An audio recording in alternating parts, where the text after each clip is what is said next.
ये कहेगा कि INDIA गठबंधन में बिना उनको कुछ मिले और वो उसी तरह से बरकरार रहेंगे, तो ये इसको मैं स्वीकार नहीं करता। त्यागी के बयानों को बड़े गौर से देखा, उससे तो यही एहसास होता है कि उन्होंने NDA वाला भी ऑप्शन खोल के रखा है। तो NDA वाले में कुछ बात बन जाती है, पट जाती है, इनके कुछ मांगे मान ली जाती है, तो फिर कहा नहीं, क्यों नहीं वहाँ जा सकते हैं। योगी जी के मतलब शपथ में तो किस तरह से उन्होंने दंडवत होकर मोदी जी को प्रणाम किया था, वो तो तस्वीर बहुत वायरल हो गई थी। अभी तक कुछ हुआ नहीं, न कन्वीनर बनाया गया, न कॉमन मिनिमम प्रोग्राम बना, तो इसका क्या मतलब। और बीच में फिर राहुल जी एक यात्रा लेके निकल गए, तो ये यात्रा कांग्रेस की यात्रा है कि INDIA की यात्रा है। चेता भी रहे थे, धमकी भी दे रहे थे और उनको संकेत भी दे रहे थे कि भाई देर हो रही है। तो देर तो बहुत देर हो गई, अब तो राममय माहौल है, अब तो पूरे देश में एकदम से वही वाला लहर फिर से लाने की कोशिश हो रही है, 14-19 वाला, उससे ज्यादा। या तो लालू जी के साथ, तेजस्वी के साथ मिल करके ये कुछ ऐसा सिचुएशन बना दे कि बिहार में लोकसभा का चुनाव विधानसभा भी साथ साथ हो जाए। नीतीश जी राजनीति के अंतिम पारी में, बड़े ही पारी ये लंबा हो लेकिन है अंतिम पारी, तो इसके लिए वो कुछ भी जो करना होगा करेंगे और वो करते भी आए, इसीलिए तो उनको कह दिया जाता है कि पलट जाते हैं। नमस्कार, आप देख रहे हैं लाइव सिटीज। मैं हूं आपके साथ सौरभ राय। नीतीश कुमार को लेकर के बिहार में सस्पेंस है कि नीतीश कुमार इंडिया गठबंधन में ही रहेंगे या फिर NDA के तरफ जा सकते हैं। मेरे साथ बात करने के लिए देश के जाने माने वरिष्ठ पत्रकार सतीश के सिंह हैं, इनसे बात करेंगे। सतीश सर, नीतीश कुमार आखिर सस्पेंस क्यों बनाए हुए हैं? बिहार में सस्पेंस है कि नीतीश कुमार इंडिया ब्लॉक में ही रहेंगे या फिर NDA की तरफ जाएंगे? देखिए, नीतीश कुमार 5 उंगली वाली पॉलिटिक्स करते हैं। जहाँ सौदा पट जाए, तोल मोल बढ़िया हो जाए, तो उसी हिसाब से पलटते हैं। तो जिस तरह से उनकी भाव भंगिमा, बॉडी लैंग्वेज लग रही है, चेहरा तना हुआ है, कुछ बोल नहीं रहे हैं, और चूड़ा दही भी खाने गए लालू जी के यहाँ, तो उसमें भी वो जो एक स्वभाव में जो एक उनमें सरलता दिखती थी आज से 2 महीना पहले, वो दिख नहीं रही है। इसका मतलब यही है कि नीतीश जी कोई फैसला करने वाले हैं। कोई हमसे ये कहेगा कि INDIA गठबंधन में बिना उनको कुछ मिले और वो उसी तरह से बरकरार रहेंगे, तो ये इसको मैं स्वीकार नहीं करता। कारण ये है कि ये मैं मान सकता हूँ कि चूँकि सोशल जस्टिस, सामाजिक न्याय वाली जो पार्टियां हैं, मंडल की पार्टियां हैं, तो उसमें लालू और नीतीश साथ तो चल सकते हैं, लेकिन उसमें फिर कांग्रेस का क्या होगा। तो ये हो सकता है कि एक INDIA विदिन INDIA कुछ आपको दिख सकता है और उसमें कांग्रेस को हाशिए पर भेजा जा सकता है, लेकिन बिना कुछ मिले जुले, कुछ लिए बगैर हमको नहीं लगता है कि नीतीश जी इसी मौजूदा स्थिति में रहेंगे। एक बात और मैं कहूँ जी, कि जिस तरह से मैंने कहा कि वो 5 ऑप्शन खोल के चलते हैं, उसी हिसाब से पलटते हैं, तो अभी हमने KC त्यागी के बयानों को बड़े गौर से देखा, उससे तो यही एहसास होता है कि उन्होंने NDA वाला भी ऑप्शन खोल के रखा है। तो NDA वाले में कुछ बात बन जाती है, पट जाती है, इनके कुछ मांगे मान ली जाती है, तो फिर कहा नहीं, क्यों नहीं वहाँ जा सकते हैं। वो जा ही सकते हैं, पहले भी रहे हैं, लंबे समय तक रहे हैं। लेकिन बीजेपी वाले बुलाएंगे तब तो। क्या नरेंद्र मोदी तैयार हैं नीतीश कुमार को फिर से लाने के लिए? देखिए, ये सब कागज में छापने के लिए, दिखाने के लिए होता है। जी, जो रियल पॉलिटिक्स इलेक्टरल होता है, उसमें राजनीतिज्ञ जो है सिर्फ अपना घाटा, फायदा, नुकसान, यही सब का जायजा लेता है। तो अगर मोदी को लगे कि भाई इससे बात बन सकती है, 39 फिर आ सकता है, या फिर इस बार 40 से क्यों ना आए, और नीतीश को लगे कि उनकी कुर्सी बच रही है और उनकी बातें जो, चाहे मान लीजिए कि कास्ट सेंसस वाला है, चाहे बिहार को स्पेशल पैकेज वाला है, तो वो अगर वो बात कुछ बन जाती है तो क्यों नहीं बात हो सकती है। बीच में से चर्चा पिछले साल चली थी ना कि वाइस प्रेसिडेंट का उनका नाम चला था, फिर उनका कई तरह की बातें, तो रास्ता खोल के रखा जाता है, रखा भी हुआ है, ऐसा मुझे एहसास होता है क्योंकि त्यागी जी ने, केसी त्यागी जो हैं जी उनके निकटतम सहयोगियों में पहले रहे हैं, तो उन्होंने क्या कहा था कि अयोध्या का जो इनवाइट है जी उस पर उनका जो रुख लग रहा था वो सकारात्मक था। उस किस बात का संकेत था कि रास्ता खुला हो सकता है। एक दूसरा, जी बहुत दिन तो नहीं हुए जब गए थे लखनऊ में योगी जी के मतलब शपथ में, तो किस तरह से उन्होंने दंडवत होकर मोदी जी को प्रणाम किया था, वो तो तस्वीर बहुत वायरल हो गई थी। तो नेता हिसाब से, अपने हिसाब से पलटता है, ये हमको लगता है। नीतीश कुमार फिर से पलटेंगे? मुझे लगता है कि अगर ये पलट जाए तो कोई हमें आश्चर्य नहीं होगा। मैं ये नहीं कह सकता कि वो क्या है, जी लेकिन जिस तरह से उनके पार्टी नेताओं के बयान आ रहे हैं, मतलब हमने संजय झा का बयान देखा, हमने केसी त्यागी के बयान लगातार देख रहे हैं, तो उससे तो लगता है कि उनका ऑप्शन खुला हुआ है, इसमें तो कहीं दो राय नहीं। और ये भी कहा जाता रहा है कि नीतीश कुमार की पार्टी में एक बड़ा धड़ा जो है जी वो बीजेपी माइंडेड है, तो ये है। और हमें तो एक दिल्ली में एक बड़े नेता ने कहा था कुछ दिन पहले, आज से 1-1.5 महीना पहले, कि बात भी चली थी एनडीए से, मतलब बीजेपी से बात भी चली थी। तो अब वो हम बोल तो नहीं सकते किसने कहा, लेकिन उन्होंने मुझसे ये तस्दीक किया था कि बात चली थी, बीच में फिर बंद हो गया, क्योंकि जो लोग बात करने वाले थे, चलाने वाले थे, जी फिर वो वापस नहीं आए। भाजपा के नेता ने बताया था मुझे। बात चल रही है अंदर खाने। ये अरे भाई, बात क्यों नहीं चलेगी, बात क्यों नहीं चलेगी, क्यों नहीं चलेगी? वो देखा जाएगा। तो भाई नीतीश कुमार के मन में ये होगा कि पटना से उन्होंने ऑपोजिशन यूनिटी की शुरुआत की, जी 4-5 मीटिंगें हो गई, जनवरी में आप मकर संक्रांति भी पार हो गया, अभी तक कुछ हुआ नहीं, न कन्वीनर बनाया गया, न कॉमन मिनिमम प्रोग्राम बना। तो इसका क्या मतलब? और बीच में फिर राहुल जी एक यात्रा लेके निकल गए। तो ये यात्रा कांग्रेस की यात्रा है कि INDIA की यात्रा है? जब उनको कुछ मिला ही नहीं है तो भाई वो तो 18 साल चीफ मिनिस्टर रहे हैं, और मतलब एक धाकड़ नेता में उनकी गिनती है, और इक्वेशन को बहुत अच्छे से समझते हैं।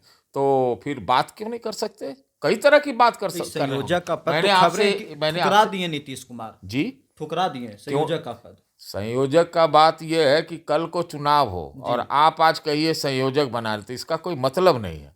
मतलब ये उनके दिमाग में होगा कि भाई जिस तरह से लिफ्ट ऑफ मिला था, INDI को मोमेंटम मिला था, उस समय सब कुछ होता। बार बार वो कांग्रेस को चेता भी रहे थे, धमकी भी दे रहे थे, और उनको संकेत भी दे रहे थे कि भाई देर हो रही है।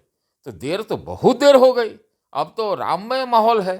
अब तो पूरे देश में एकदम से वही वाला लहर फिर से लाने की कोशिश हो रही है, 14-19 वाला, उससे ज़्यादा, उससे भी ज्यादा माहौल बन बिल्कुल। गया है। मैं ऐसा लगता है, प्रयास है, क्योंकि मुझे एक भाजपा के निकट सूत्र व्यक्ति ने बताया कि इस बार जो टारगेट है, भले वो क्या होगा हम नहीं जानते, लेकिन जो बताया वो मैं कह रहा हूँ, यहीं पे बैठे हुए थे, जी तो उन्होंने ये कहा कि इस बार टारगेट इन लोग ने ये किया है कि जो राजीव गांधी का रिकॉर्ड है 1984 का, उसको क्रॉस किया जा सकता है। 1984 वाला रिकॉर्ड बीजेपी क्रॉस कर जाएगी? नहीं, मैं नहीं कहता कि कर जाएगी या नहीं कर जाएगी, उनका टारगेट बराबर बढ़ता रहता है। उनका पूरा मामला इसी हिसाब से है कि भाई आप 22 जनवरी को क्यों रखा गया मंदिर का उद्घाटन, प्राण प्रतिष्ठा क्यों रखा गया? कोई 22 जनवरी का कोई मुहूर्त निकला था क्या? क्योंकि ये चुनाव के नज़दीक है। तो वो मोदी के नाम का उनके पास एकदम बड़ा नेता है, उनके पास संगठन है, उनके पास संसाधन है, उनका कार्यकर्ता है, उनके पूरा कार्यक्रम चलते रहते हैं, तो क्यों नहीं वो टारगेट रख सकते? रख तो सकते ही हैं। और दूसरा तरफ INDI है, जिसपे आप नीतीश कुमार को लेकर हमसे आप बात कर रहे हैं, जी तो नेगेटिव ही बात हो रही है ना INDI में। क्या पॉजिटिव है? कुछ हुआ क्या अभी तक? हमें तो नहीं लगता है कुछ हुआ है। ललन सिंह तो कह रहे हैं कि लक्ष्य है 2024 में बीजेपी को हराना। तो बोलने के लिए तो आप कुछ बोलवा लीजिए, उसमें क्या है? ललन सिंह क्या बोलेंगे? ललन सिंह क्या और बोल सकते हैं? ललन सिंह उस पार्टी में है तो यही उनको बोलना पड़ेगा ना। ललन सिंह के भी तेवर मैंने देखा इधर ढीला हो गया जब से अध्यक्ष ललन सिंह का हटे। तेवर ढीला हो गया। मुझे तो लग रहा है, देखने में लग रहा है उनकी। देखिए, कोई भी नेता कुछ भी कर ले, जी वो बॉडी लैंग्वेज कुछ ना कुछ जरूर कह देती है। तो अब उनका भी उत्साह ठंडा हो गया होगा, पहले कुछ और विचार कर रहे होंगे, कुछ और कन्विंस कर रहे होंगे, पता नहीं, मुझे मालूम नहीं। मैं जो देखता हूँ, कोई मेरे बात नहीं हुई किसी से, लेकिन मैं देख के बोल सकता हूँ। ये मैं अभी पटना में था तो किसी बड़े जेडीयू के नेता से बात हुई थी, तो उनके इशारे से मैंने उस दिन समझा था जब मैंने पूछा कि क्यों, कहाँ हैं आप लोग, कहाँ क्या कर रहे हैं, कैसे है मतलब जी राजनीति का। जी तो उनका ये कहना था सब ठीक तो चल रहा है, और बड़ी मुस्कान से। तो हम समझ गए कि क्या ठीक चल रहा है या ठीक नहीं चल रहा है, यही मैंने समझा। और आपने एक चीज़ और देखा जी होगा, नीतीश जी ने अभी एक भीम संसद कराया था जी पटना में। मैं उस अशोक दिन, चौधरी के द्वारा।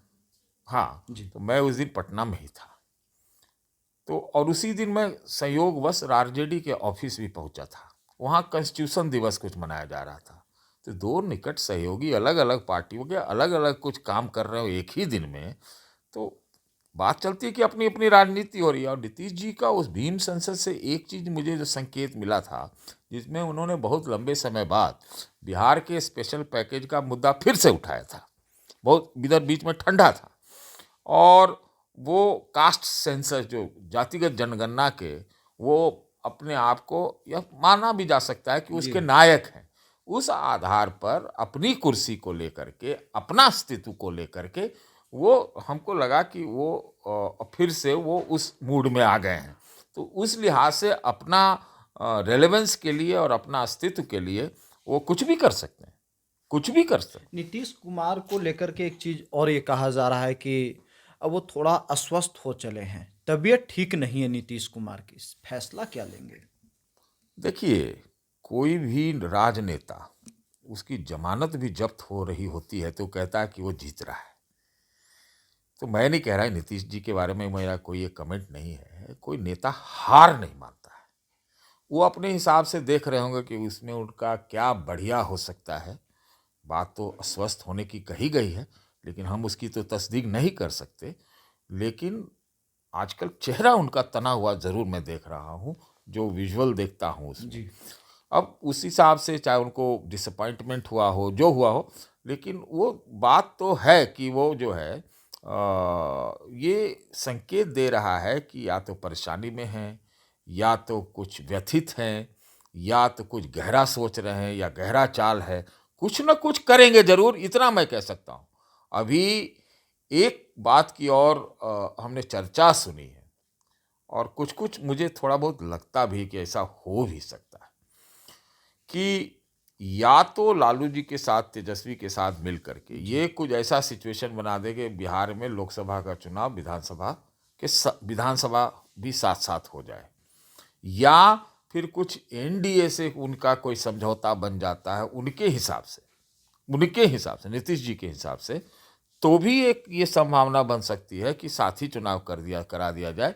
इसमें क्या होगा जी कि अभी वो मुख्यमंत्री बने रहेंगे, है कि नहीं। जी दूसरे तरफ भी ये है कि अभी वहाँ भी मुख्यमंत्री बने रहेंगे, और चुनाव के बाद, चुनाव में जो सीटें आएंगी, हो सकता है उसके बाद अदला बदली हो, लेकिन मुझे नहीं लगता कि नीतीश जी कुर्सी छोड़ सकते हैं। सीएम की कुर्सी नहीं छोड़ सकते। वो मांझी जी वाला स्थिति पुराना नहीं है। नीतीश जी राजनीति के अंतिम पारी में, बड़े ही पारी ये लंबा हो, लेकिन है अंतिम पारी। तो इसके लिए वो कुछ भी जो करना होगा करेंगे, और वो करते भी आए। इसीलिए तो उनको कह दिया जाता है कि पलट जाते हैं। लेकिन जिसको आप पलटू कहते हैं, वो मतलब दक्षता है राजनीति की, कि कोई एक इतना विशाल वोट बैंक हुए बगैर, खाली कॉम्बिनेशन की पॉलिटिक्स करते हुए, और एक राजनेता 8-18 साल मुख्यमंत्री रह जाए, मतलब इसका मतलब तो ये कहा जाएगा कि उनसे बड़ा कोई राजनीतिक जोड़ तोड़ का माहिर है नहीं। तो आप उनको पलटू कहिए, पलटने वाला कहिए, आपको जो अपॉर्चुनिस्ट कहिए, जो कहिए, लेकिन तो वो तो कामयाब है इस मामले में। तो वो कुछ ऐसा है कि बिहार में ऐसे भी मकर संक्रांति हो गया, जी तो उसके बाद तो हर बार कुछ न कुछ ऐसा बिहार में, मतलब कोई एक कुछ डोलता जरूर है। डोलता नहीं, मतलब कोई चीज़ हुआ, जैसे खरवास खत्म हुआ तो कुछ होगा, कुछ एक चीज़ खत्म हुआ, सावन मतलब शुरू हुआ तो कुछ होगा। जब भी कोई एक इस तरह का एक संयोग और मुहूर्त टाइप का होता है जिसमें जी अच्छा काम होता है, तो कुछ न कुछ तो बिहार में होगा पक्का। हम ये मतलब बिना जोन सोचे समझे जाने, खाली एक्सपीरियंस से कह सकते हैं कि होगा जरूर कुछ, बिहार में होगा जरूर। पक्का। तो ये सतीश केसी मेरे साथ है, बात कर रहे थे। आपने सुना कि इन्होंने साफ साफ कहा है कि नीतीश कुमार का जो बॉडी लैंग्वेज है वो कुछ ज़रूर संदेश दे रहा है। दिल्ली से सौरभ राय, लाइव सिटीज।